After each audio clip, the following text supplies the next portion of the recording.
힘든 세상에서 한 해를 지나시다가 새로운 한 해를 맞는 거룩한 주일 예배로 모여 하나님을 예배하니 마음이 어떠십니까? 참 좋습니다. 오늘도 믿음으로 고백하는 모든 주의 종들 가운데 하늘의 신령한 은혜와 평강이 함께하기를 주님의 이름으로 축복합니다. 새해가 밝아오고 있습니다. 새해가 다시 찾아온다는 것은 우리의 삶이 다시 좋은 것을 선택할 수 있는 기회가 온다는 것입니다. 2026년을 다시 새롭게 시작하면서 새해를 맞이하는 우리 모두에게 하나님의 복의 은혜가 임하고 복을 흘려보내는 거룩한 삶이 되기를 다시 한번 주님의 이름으로 축복합니다. 무엇보다 복된 인생으로 살아가기 위해서는 복의 근원 되신 하나님의 은혜를 힘입어야 합니다. 하나님이 복 주셔야 복의 근원이 될 수 있기 때문입니다. 복 주시기 원하시는 하나님은 그렇다면 어떤 사람에게 복을 주실까요? 그래서 우리가 하나님이 무엇을 기뻐하시고 무엇을 원하시는가를 잘 깨달아야 합니다. 박신일 목사님이 쓰신 은혜가 걸어오다라는 책에 보면은 한 일화를 소개하고 있습니다. 1970년대 저자의 아버지가 목회하시던 때의 일입니다. 그때 통일교가 자신들의 정체를 숨긴 채 버스를 대절해서 마을 사람들에게 통일 관광을 시켜주는 일이 있었다고 합니다. 사람들은 공짜로 관광도 하고 맛있는 식사도 대접받기에 너무 기뻐서 연일 성황리에 그 통일 관광이 진행되었다고 합니다. 근데 얼마 후 그것이 통일교가 벌인 일이라는 것이 밝혀지게 됩니다. 그리고 문제는 그때부터 발생했는데 그 버스에 통일 관광을 떠난 분 중에 목회자분들도 몇 분 계셨던 것입니다. 사실이 드러났습니다. 교단에서는 그 목회자들이 누구인지를 알아보기 위해서 심사위원을 파견하게 되는데 그 당시 이 심사하기 위해 오신 목사님 바로 이 박신일 목사님의 아버님 목사님이셨다고 합니다. 그래서 그 통일관광을 가셨던 목회자들을 만나 이야기를 나누고 그리고 이제 이 아버님 목사님이 오셔서 어떤 이야기를 하셨냐면은 다 아무것도 모르고 갔다는 이야기를 하셨다는 거예요. 아무것도 모르고 갔습니다. 누가 차린 식탁인지 무슨 의도로 치렀는지를 거기 가셨던 목회자들이 몰랐다는 것입니다. 세상은 이처럼 우리를 속이는 상황들로 다가옵니다. 좋아 보이고 화려해 보이고 안전한 것처럼 양의 틀을 쓴 이리처럼 우리에게 찾아온다는 것입니다. 그리고 그것을 우리에게 주신 기회고 축복이라고 착각한 순간 그것은 우리의 인생을 닮은 올무가 되고 사망의 늪으로 바뀌어버린다는 것이죠. 하나님이 주신 복인 줄 알았는데 이게 하나님이 주신 복이 아니라 사단이 준 유혹이었다는 것입니다. 그래서 우리가 영적인 분별력이 필요합니다. 하나님의 말씀 앞에 날마다 서고 복음을 붙잡지 않으면 우리는 언제든지 누구나가 이렇게 쉽게 그 유혹에 넘어질 수밖에 없는 연약한 존재이기 때문입니다. 무엇보다도 이 시간 예배드리는 우리들의 오감은 지금 어떤 방향을 지금 추구하고 있습니까? 우리는 우리의 지정을 통해서 무엇을 기뻐하고 무엇을 선택하고 있습니까? 근데 그 선택이 정말 주님이 원하시는 것은 분명합니까? 이런 질문을 던져보기를 바랍니다. 오늘 말씀에 등장하는 다윗은 어린 시절 복덩이였을 때 하나님의 기름 부음을 받은 종이었습니다. 그는 이스라엘의 2대 왕으로 택함 받았습니다. 복받은 자였습니다. 그런데 그가 받은 복, 그 누림은 그렇게 호락호락하지 않았습니다. 1대 왕인 사울 왕이 자신의 장인어른이 계속 자기를 죽이려고 합니다. 올무를 놓습니다. 어찌하면 좋습니까? 장인어른인 사울 왕은 쉬지도 않고 동분서주하며 자신을 찾아 죽이려고만 했습니다. 그러던 어느 날입니다. 다윗에게 절호의 찬스가 찾아왔습니다. 절호의 기회였습니다. 이건 분명히 하나님이 주시는 기회가 확실했습니다. 사울 왕을 죽일 수 있는 기회였기 때문입니다. 그러나 다윗은 그 절호의 계획 속에서도 악한 행동을 하지 않습니다. 그 기회를 붙잡지 않습니다. 그는 하나님의 말씀을 붙잡습니다. 오늘 우리는 다윗의 모습을 함께 살펴보면서 지난주에 이어서 하나님께서 복 주시는 사람의 특징이 무엇인가를 함께 좀 생각해 보려고 합니다. 자, 4절 말씀을 우리 다 같이 한번 보겠습니다. 시작. 다윗의 사람들이 이르되 보소서, 여호와께서 당신에게 이르시기를 내가 원수를 내 손에 넘기리니 내 생각에 좋은 대로 그에게 행하라 하시더니 이것이 그 날이니이다 하니 다윗이 일어나서 사울의 겉옷자락을 가만히 베니라. 아멘. 우리 본문의 말씀을 갖고 생각해 볼 수 있는 하나님이 복 주신 사람은 어떤 사람일까요? 바로 어떤 상황 속에서도 사람의 생각이 아니라 하나님의 뜻이 무엇인지를 분별할 수 있는 사람입니다. 하나님은 그런 사람에게 복을 주십니다. 다윗은 엔게디 강야로 도망갔습니다. 이곳에선 바위와 동굴이 많았기 때문입니다. 사울을 피해 숨기에 좋은 곳이었습니다. 하지만 끈질긴 사울은 포기하지 않습니다. 3,000명의 부하들을 동원합니다. 그리고 그들에게 다윗을 찾으라고 명령합니다. 수색이 한창이던 그때에 사울은 변을 보려고 한 엔게디 동굴에 들어가게 됩니다. 근데 그때 마침 그 동굴에 이미 다윗과 그의 사람들이 이미 숨어 있었습니다. 다윗의 사람들은 이야기합니다. 보소서, 하나님께서 오늘 왕을 당신의 손에 넘기신 날이 분명합니다 라고 충언합니다. 그들에게 이곳은 하나님이 주신 기회였습니다. 그 말을 듣는 순간 다윗의 마음이 어땠을까요? 저 같으면 흔들렸을 것 같아요. 옳거니 잘됐다 하고 결단했을지도 모르겠습니다. 사울만 제거하면 이 기나긴 도피 끝이 납니다. 왕위도 눈앞에 있습니다. 그리고 함께 고생했던 동역자들도 이제는 다시 가정으로 돌아갈 수 있습니다. 얼마나 좋습니까? 이 상황을 하나님이 주신 절호의 기회라고 생각하기에 부족함이 없습니다. 그런데 다윗은 그렇게 생각하지 않았습니다. 이 절호의 찬사를 기회라고 붙들지 않았습니다. 그는 상황이 흔들리지 않았습니다. 오히려 다윗은 그 상황 속에서 조심스럽게 일어나 사울 왕의 옷자락 한 부분만 가만히 베었습니다. 왕을 해치지 않았던 것입니다. 그리고 하나님께 기름 부으신 자를 죽이는 것은 하나님께서 금하신 것이기에 어느 누구도 사울 왕을 해치지 말라고 명령까지 합니다. 자기가 안 죽이면 부하들의 힘을 통해서도 죽이면 되는데, 하지만 그는 그렇게 하지 않았습니다. 왜 그는 그렇게 하지 않은 것입니까? 그의 양심이 작동됐기 때문입니다. 5절 말씀을 보면 그리한 후에 사울의 옷자락 뱀으로 말미암아 다윗의 마음이 찔려. 이것을 세 번역으로 보면 다윗은 자기가 사울의 겉옷자락만을 자른 것뿐인데도 곧 양심의 가책을 받게 되었다라고 번역하고 있습니다. 다윗이 무엇이 옳고 그른지를 이미 하나님 말씀으로 분별했습니다. 하지만 겉옷자락만을 베었습니다. 그런데도 불구하고 그 옷자락 벤 그 사실만으로도 그의 마음이 아파했다는 거예요. 양심이 준동했다는 것입니다. 이것은 무엇을 말합니까?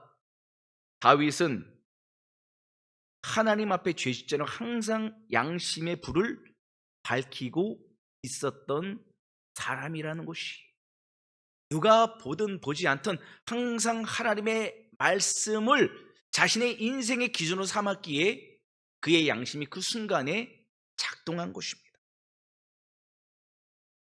그는 선을 행하고자 늘 자신의 양심의 소리에 귀를 기울이던 정직한 사람이었습니다. 그다음 우리가 여기서 한번 생각해 보자면 양심이 무엇입니까? 양심이란 건 스스로 깨닫게 도와주는 내적 지식을 양심이라고 표현합니다. 어떤 나쁜 행동을 했을 때 느끼게 되는 마음의 고통, 이게 양심의 작동입니다. 그래서 우리가 양심이 살아있으면 찔림이 있고 고통이 있고 그리고 돌이킴이 있는 것이죠. 그래서 신약시대에는 이 양심이라는 단어가 어떻게 사용되냐면 그리스도인들이 자주 사용하는 중요한 개념으로 작동이 되어 있습니다.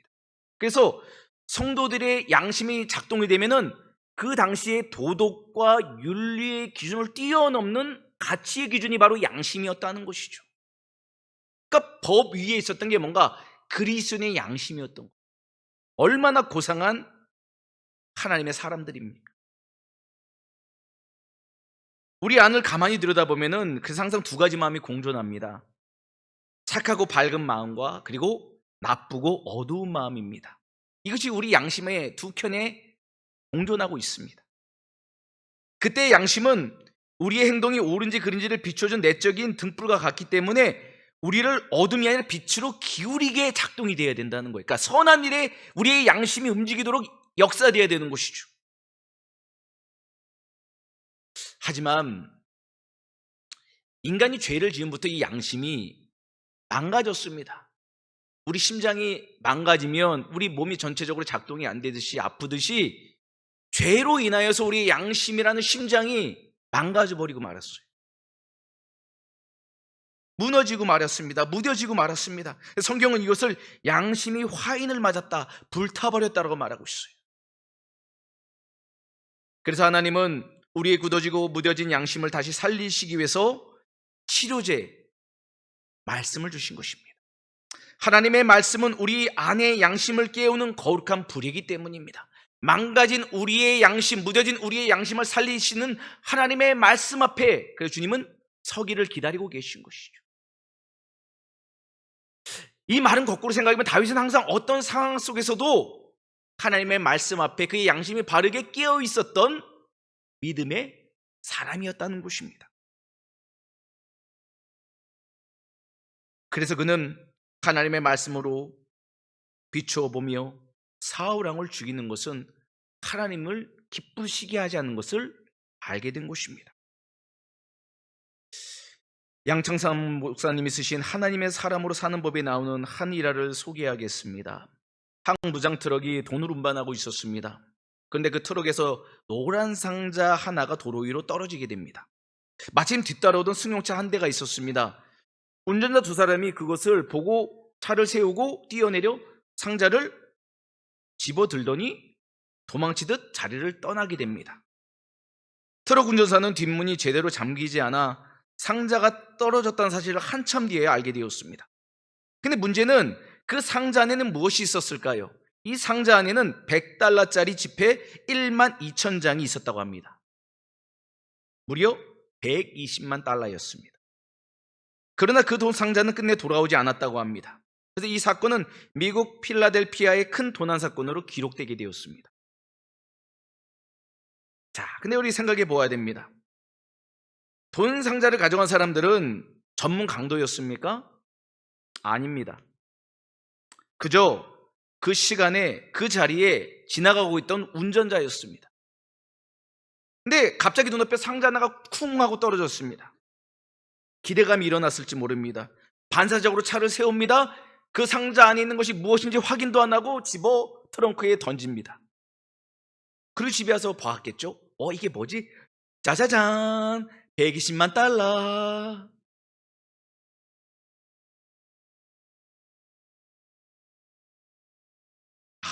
이건 하늘이 준 횡재다. 우리 그렇게 착하게 살았더니 하나님이 복 주셨나 봐. 아유, 요즘 금이 얼마나 비싼지 금 주스면은 경찰서에 신고하지 말고 빨리 금은방 가서 빨리 팔아서 용돈 쓰세요. 이런 거죠. 사람들은 예상하지 못한 기회가 찾아오면 그것을 하나님의 선물이라고 쉽게 단정하려고 합니다. 바로 그 순간에 그래서 우리의 양심이 작동이 돼야 됩니다. 이거는 우리의 것이 아니지. 이걸 잃어버린 주인이 있겠지라는 마음이 작동돼야 된다는 것이죠. 사랑하는 여러분, 믿음의 백성은 영적 양심이 무뎌져서는 안 됩니다. 하나님의 이름을 빌미로 자신의 이익을 취해서도 안 됩니다. 우리 주님께서 40일 동안 금식하셨던 상황을 우리 한번 생각해 보십시오. 우리 지금 얼마나 배가 고프셨습니까? 얼마나 기진하셨습니까? 그때 사탄이 어떻게 유혹합니까? 내가 하나님의 아들이거든, 이 돌들로 떡이 되게 해서 먹어라. 주님은 얼마든지 돌을 떡으로 만들어 드실 수 있었습니다. 하지만 육신의 허기를 채우는 일보다, 십자가의 고난을 피하는 일보다 더 중요한 게 있었습니다. 그것은 바로 이것이 하나님의 뜻인가 아닌가입니다. 예수님은 사단의 유혹을 뿌리쳤습니다. 왜냐하면 그것을 유혹으로 보았기 때문에. 우리의 삶 속에서도 수많은 기회와 시험, 위험과 고난이 찾아옵니다. 그때 그것이 우리에게 기회처럼, 우리에게 좋은 것처럼 느껴질 때가 있습니다. 하지만 사랑하는 여러분, 영적으로 분별할 수 있기를 바랍니다. 정말 이것이 하나님께서 원하시는 것인가 깨어있기를 바랍니다. 내 욕심을 하나님의 뜻으로 포장해서는 안 됩니다. 나의 분노의 원한을 하나님의 이름으로 정당화해서도 안 됩니다. 기회처럼 보이는 유혹 앞에서도 우리는 다윗처럼, 그리고 우리 주님처럼 하나님의 뜻을 먼저 붙들며 끝내 복의 통로가 되기를 주님의 이름으로 축복합니다. 우리 10절 말씀도 우리 함께 보겠습니다. 10절입니다. 시작. 오늘 여호와께서 굴에서 왕을 내 손에 넘기신 것을 왕이 아셨을 것이니이다. 어떤 사람이 나를 권하여 왕을 죽이라 하였으나 내가 왕을 아끼어 말하기를 나는 내 손을 들어 내 주를 해하지 아니하리니 그는 여호와의 기름 부음을 받은 자이기 때문이라 하였나이다. 아멘. 우리 두 번째 본문을 갖고 생각해 볼 수 있는 하나님 복 주신 사람은 어떤 사람인가요? 바로 하나님의 권위를, 하나님의 주권을 인정하는 사람입니다. 사울 왕은 다윗을 죽이려 했지만 다윗은 그에게 악감정을 품지 않고 오히려 그를 향해 내 주여, 나의 아버지라고 부릅니다. 존중을 표하고 있습니다. 그의 권위를 인정하고 있습니다. 왜 그렇습니까? 사울 왕을 세우신 분이 하나님이셨기 때문이라. 하나님의 주권을 인정한 것입니다. 다윗은 끝까지 사울 왕을 왕으로 인정했고 자기 손으로 그를 해하지 않겠다라고 선언까지 합니다. 맹세합니다. 하나님은 이미 사울을 버리셨음에도 불구하고 다윗은 많은 아픔과 희생을 감내하면서까지도 사울을 끝까지 왕으로 세우신 하나님의 권위를 인정했던 것입니다. 사울은 분명 악한 왕이었습니다. 하지만 다윗은 그를 치는 것이 곧 하나님의 권위를 흔드는 이름을 믿었습니다. 그래서 어리석은 선택을 하지 않은 것입니다. 할 수 있지만 하지 않는 것이 믿음입니다. 하나님의 말씀의 기준에 내가 할 수 있지만 주님이 원하지 않으면 하지 않는 것이 믿음입니다. 근데 이 믿음을 주님은 하나님의 주권을 인정하는 것이라 바라보고 계시고 하나님의 권위를 존중하는 것이라 기뻐하신다는 것이죠. 그러니까 우리의 작은 몸부림이 하나님 앞에서 얼마나 값지다는 것을 우리는 기억해야 합니다. 아무것도 아닌 게 아니에요. 하나님은 다 보고 계시고 다 듣고 계시고 다 알고 계십니다. 무엇보다 다윗이 사울 왕을 죽일 수 없었던 분명한 이유가 있어요. 그것은 하나님이 재판장이 되셔서 모든 것을 판단하실 것을 공의 하나님임을 믿었기 때문이라는 거예요. 원수 갚는 것이 내게 있지 않고 하나님께 있음을 다윗은 믿었다는 것입니다. 그래서 스스로 해결하지 않았습니다. 하나님께 내어 맡겼습니다. 바뀌면 빨리빨리 되면 좋은데 어떡합니까? 기다려야죠. 인내해야 됩니다. 쓴물을 또 마셔야 됩니다. 하지만 그 길이 십자가의 길이고 그 길이 주님을 기쁘시게 하는 길이니 그 길을 선택해야 하는 것이 믿음입니다. 다윗은 그래서 인내하며 고통의 시간을 더 참고 기다렸습니다.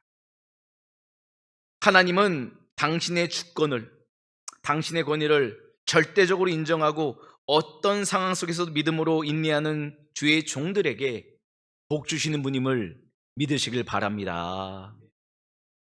이 시간에도 우리 성도님들 중에, 자녀분들 중에 힘들고 어려운 분들도 있을 것이에요. 어떻게 보면은 부모님께 나오는 이 명절이 도피성에 피하는 것처럼 위로가 필요해서 오신 분도 있을 수 있습니다. 하나님의 뜻 가운데 여러분들의 그 시간이 역전의 발판이 되기를 간절히 소망합니다. 고난으로만 끝나서는 안 됩니다. 고통으로만 끝나서도 안 됩니다. 주님께서 원하시는 그 고통과 그 고난의 시간을 통해서 하나님의 복을 받기를 원하신다는 거예요. 그러려면은 그 고통과 고난의 시간을 하나님의 주권 안에서, 하나님의 방법의 권위 안에서 견디고 인내해야만 한다는 것이죠. 그러면 반드시 하나님은 다윗을 세우신 것처럼 성도 여러분의 삶도 일으키게 되실 줄 믿으시길 바랍니다. 우리가 살아가는 세상은 급변하는 사회입니다. 어디로 가야 될지도 모르겠습니다. 우리 자녀들 어떻게 키워야 되는 것입니까? 답을 줄 수 없는 시대입니다. 하지만 예측할 수 없는 시대가 됐다는 것은 오히려 우리에겐 전화위복의 기회입니다. 왜냐하면 모든 것을 아시는 하나님이, 인도되신 하나님이 우리의 아버지시기 때문이에요. 하나님은 우리에게 좋은 거 주시는 하늘 아버지십니다. 그러므로 범사에 하나님의 주권을 인정하십시오. 그분의 인도하심에 순종하십시오. 하나님은 우리의 과거와 현재와 미래도 알고 계시기에 반드시 우리의 삶을 역전시켜 주실 것입니다. 그런 하나님의 은혜를 누리는 우리 모두가 되기를 주님의 이름으로 축복합니다. 주님을 신뢰하십시오. 적당히 신뢰하지 마십시오. 적당히 타협하지 마십시오. 온전히 하나님에 대해서 올인하십시오. 모든 것을 내어드리십시오. 우리의 힘을 빼면은 바다에서도 뜬다고 제가 말씀드리지 않았습니까? 영적인 힘을 주님 앞에 빼십시오. 내 생각과 내 교만을 내려놓으십시오. 주님 안에서 평강을 얻으십시오. 주님께서 모든 것을 인도하실 것입니다. 잠언 16장 3절 말씀을 3번 여러 번 그래서 이렇게 말씀합니다. 내가 하는 일을 주님께 맡기면 계획하는 일이 이루어질 것이다. 우리가 하는 일을 주님께 맡기면 주님이 우리 일을 이루신다는 거예요. 참 놀라운 신앙의 고백 아닙니까? 어떻게 우리가 해야지 주님께 맡길 수 있습니까? 믿음으로 드리라는 거예요. 주님의 방법으로 기다리라는 것입니다. 악을 악으로 갚지 말라는 것입니다. 악은 또 다른 악을 낳을 뿐이고 복수는 또 다른 복수를 낳을 뿐이라는 것이죠. 그래서 성경은 우리에게 어떻게 말씀합니까? 악에게 지지 말고 선으로 악을 이기라 라고 말씀하고 있는 거예요. 이게 바로 뭡니까? 하나님의 주권과 하나님의 권위를 인정하는 자들에게 주시는 놀라운 선물이라는 것이에요. 사랑하는 여러분, 악을 악으로 대하지 마십시오. 2026년 세상 가운데 어떤 상황 가운데서도 절대 복수하지 마십시오. 하나님의 마음으로 인내하시며 하나님께 모든 상황을 내어 맡기십시오. 하나님은 우리 대신에 보복하실 것이고 우리 대신에 질투하실 것이고 우리 대신에 분명히 우리의 원한을 갚아주실 것입니다. 그리고 하나님의 주권과 권위 인정한 하나님의 백성들 가운데 놀라운 하나님의 복을 내려주실 것입니다. 그 은혜의 복을 누리는 우리 모두가 되기를 주님의 이름으로 축복합니다. 그래서 우리가 깨달아야 될 게 있습니다. 이동원 목사님이 쓰신 너희는 약속의 말씀을 붙들러의 살라에 보면은 하나님께 쓰임받은 모세를 설명하고 있습니다. 하나님은 어떤 사람을 축복하시는가 봤더니 모세를 통해서 가르쳐주고 있습니다.